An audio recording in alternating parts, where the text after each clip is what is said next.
wasn't he on Jay's headlines during an obstacle challenge? So you tell me. Well, we speak to Sheila Singham about competition in the workplace on our next show. And we chat with the president of the Martial Arts Federation about the Japanese martial art judo. Kick off your week with us right here on Vbuzz. Woo, girl power! Smolena totally kicked Alvin's behind, didn't even give him a chance. Well, you know what? Our hosts here, whether it's obstacle challenge or other challenges, they're pretty, you don't want to mess with them. No, you don't. Now let's move from obstacle challenge to martial arts. We speak to the president of the Martial Arts Federation, Dr. Suhaisi Saad, after the break. Don't go anywhere.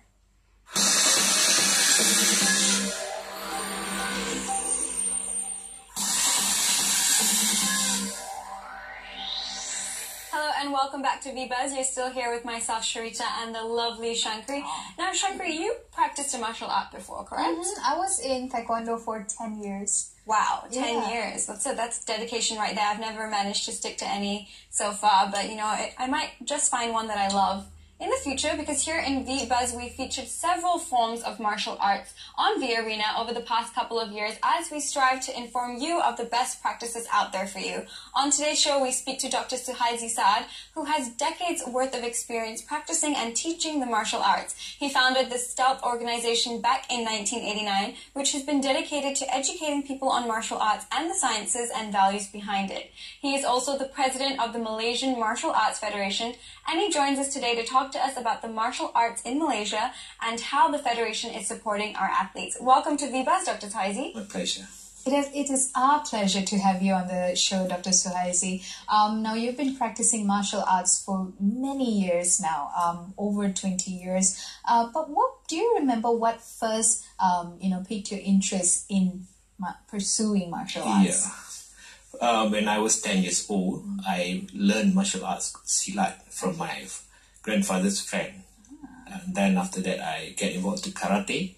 Slowly, I move into other arts like taekwondo, kendo, and the latest one, Yong Mudu, is a combination of taekwondo and also judo. Wow. Being 10 years old, at that time children try a lot of things. You take up a musical instrument or you try a sport, but then you always end up switching. What do you think really made you stick for so long in the martial arts scene? Yeah, because by that time, I'm living in a small village. So it seems like I don't have any piano, violins, all those. Because of that limitations, I choose sports, combat sports. So I see people train. So how can I be stronger? How can I improve my ability in combat engagement? So slowly I get to learn. Actually, I asked from my grandfather, can I join him? Because he's also a teacher at that time, a master at that time. But he said, no, not from me. You can learn from my friend. Why is that so? Because he wants me not to follow him 100%. So I should learn from his friend better. So then there's a combination of knowledge there, between your grandfather and you. And just now, when we were having a chat before the show, I tried to ask you, Doctor, how many different forms of martial arts you've learned before. And you said, the list goes on. So perhaps now is the time that you could share with us the martial arts that you practice. Okay. I'm more popular with taekwondo because I'm known through taekwondo, and because, by the way, taekwondo is very popular here. So then after that, I moved into, I started karate, then I moved to taekwondo, then other Japanese art and Korean art, such as hapkido, jiu-jitsu, to name a few. Okay. Yeah. All right. And is there one particular martial arts form that you hold closer to your heart? Yeah, almost all. It's hard for me to separate. Okay. Because it seems like when I practice, I need to know how to use my hand, how to use my leg, and the whole body. In taekwondo, I use more legs. In karate, I use more hand. In judo, I use more body. The whole body of mine, yeah. All right. So you started off very young practicing martial arts and, kind of honing in on your skills. Did you also enter yourselves in competitions since then? Yes. Yeah. Can you tell us about that? Yeah, I entered a few karate tournaments at that time and a few taekwondo tournaments. There are two types of taekwondo, ITF and WTF at that time. So I just entered, but okay, it was history. Okay, wow. Yeah, I'm sure that's part and parcel of a martial artist. Going for tournaments, you learn so much. You meet different martial artists at that area. Maybe this whole environment was what sparked this interest for you to go on and start the Stealth organization. Was that what inspired stealth organization? Those type of organizations, the main vision is to make sure everybody know the values of martial arts. We want to make sure that students, especially the young one, know the essence of why they have to learn martial arts. It's easy to say the style of martial arts. My point is that when we mention the word martial arts, the public will look at the martial and the art. Okay. Actually, martial art is actually to protect your life, to protect your life. So if we call it learn how to protect your life, I think it will be better. But now, because of the word martials, focus more on the combat engagement. Yeah. The art, actually, there's a sign in that art. So that's how stealth promotes. Yeah, that's very interesting that you said that, Doctor, because I remember the reason my father sent me for martial arts, because he said, oh, if someone tries to be funny with you or tries to kidnap you, then you can defend yourself. Sure. But when I was in Taekwondo itself, I began to understand that it's a way of life. There are so many values and there's a philosophy that you have to follow. Could you perhaps share some of the values? Okay.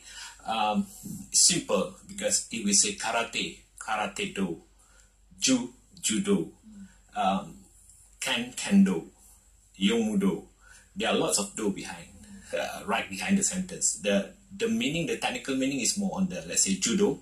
Ju is maybe the gentle ways. Actually, it's not that gentle. And the do is the way. How the instructor, how the master teach the student, how you educate the student, how to live with that do. Example, let's say I trained 10 years ago. I stopped training for 5 years due to injuries here and there. Example. Then somebody given you a chance to try a skill. Okay. Suddenly, wow. Those muscle memory come back because They do. Yeah, They do. really. Wow. Yes. So you've been practicing martial arts for a while now. Yeah. What do you think being involved in the martial arts for so long has done for you as a person, or the values it's instilled in you as a person? Yeah, I feel like a car. I need to upgrade myself. I need to upgrade like computer also. Yeah. When every time I go for training, I feel like I learn a lot of new things. I don't forget my old thing, but I keep on improving myself. Okay. All right. And that's a very great attitude to have, to keep learning. Yeah. Yeah. Now, Doctor, you've seen the martial arts in Malaysia, how it's evolved over the years. What are some of the differences that you see compared to like 20 years ago to how it's received now? And are Malaysians more open to martial arts these days? Yeah. The perspective now is a bit underrated. I wish martial arts to be even better than now because of the perceptions. They believe by joining the class, students will learn how to combat, how to start. Perhaps they look into the negative side. So we want to see people look at martial art, the real value of the self-control, respect, and during the emergency, what to do, how to respond to the situations. Do you find that more Malaysians are warming up to kind of participating in martial arts these days? How I wish, yes. I see that in school, I see that in universities, but in terms of percentage, about 2/3 of the class, they join for 6 months, 1 year, due to whatever reasons. Yes, that seems to be a very, very common problem, that people pick up something and then kind of let go of it after a couple of months. And what can be done to kind of fix that situation, do you think? In my point of view, Yeah. it has to be the whole nation, take two to tango, because from the regulator and also the students. If it is like almost compulsory, that would be nice. Where it's supposed to also look into the academic subject, not only physical training, because it's also about memory.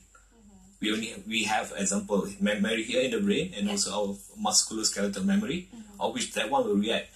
In case, for example, we are aging, by age of 60, 70, we might, of which we don't want, amnesia. I forget who am I. I forget what I've done. But usually my body will remember a lot of things. Yeah. The martial art will make you remember how to run at least, how to react to the situation at least. Yes. It's amazing that you said that you think perhaps it should be made compulsory, because I remember in the last 1 year of being in my school, which is Highlanders International Boarding School in Genting Highlands, they made Taekwondo compulsory for all students. Every Friday morning, we all had to go for this training. What do you think would be the benefits for students the young people, younger generation, if these, like, martial arts was made compulsory in the schools? Yeah, during now this current year, technological civilizations, students are looking into computers, all those advanced things. They look at that as advanced, but they forget to look at themselves.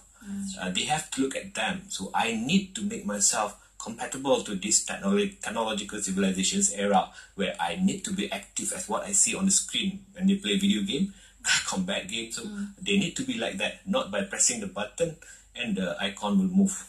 I believe if they can have that in mind, change the concept, they'll be fine for them. That's true. You still need to kind of give yourself something active to do and keep your body, fit. But one major attraction that people go for sports is, how well it does on the international scale. How well do you think Malaysia has been performing on the international scale with regards to martial arts? Yeah, we have tried.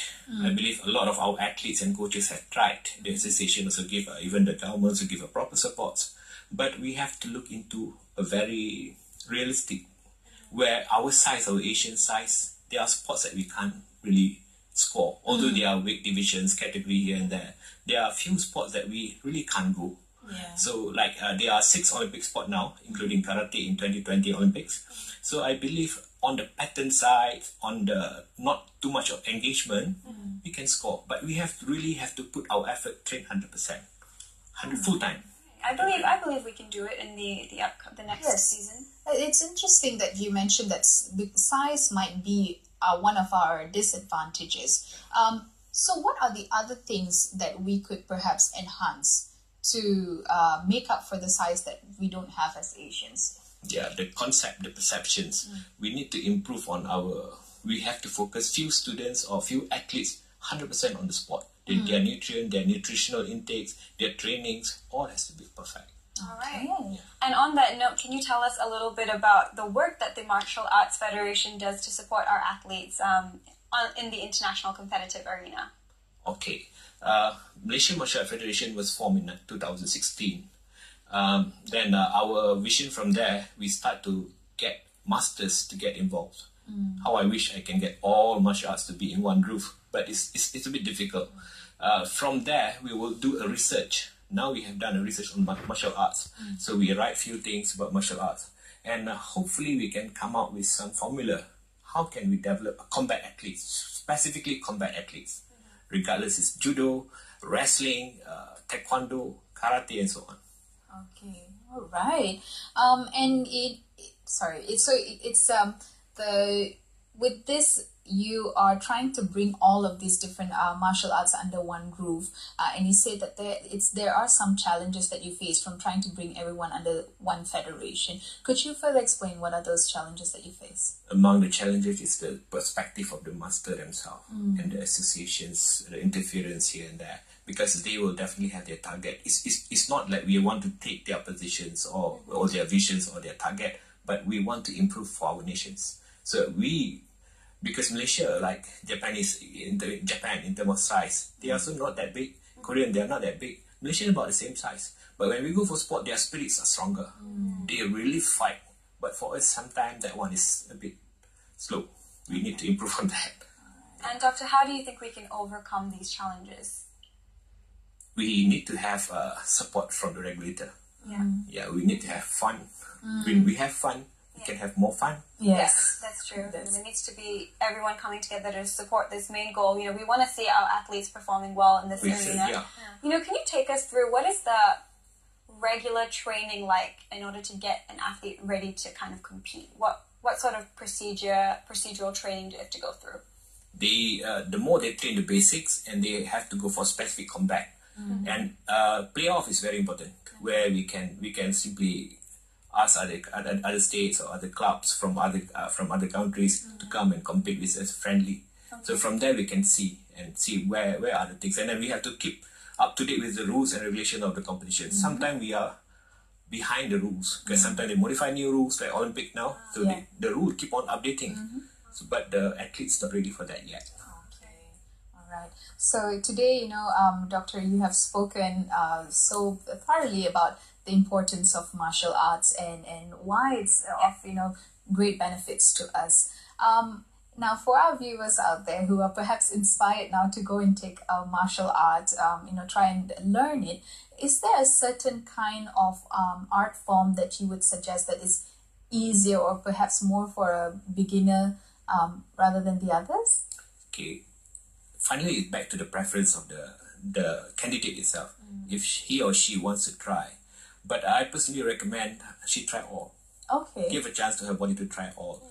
Like I said, karate more on the hand and the stances where the body have to stand straight. Taekwondo more on the kicking could be a bit difficult. Those who are aging, be good for youngsters. But judo, more into throwing, all that. So he or she has to look at that, the whole thing, and try to look at her convenience and her preference. Okay. Yeah. There are also arm sports like kendo, so they can also try that. Okay. There's quite a few options out there. Yeah. Thank you so much, Dr. Suhaisi, for speaking with us today and giving us a little bit more information on the entire, martial arts situation here in Malaysia. Yeah, it's a pleasure for me to be here. All right. Thank you, Doctor. Thank you. All right. So if you want more details, if you have some questions for Doctor, we had the information on our screen just then, and we also have a demonstration at the end of this show. Ooh. So you want to stick around for that. But before we go off to the break, after the break, wow, I'm getting pretty excited about our Yeah, I next think guest. we're going to see Shankari performing a little bit at the end. At the end, but before that, we'll speak to Sheila Singham about competition in the workplace.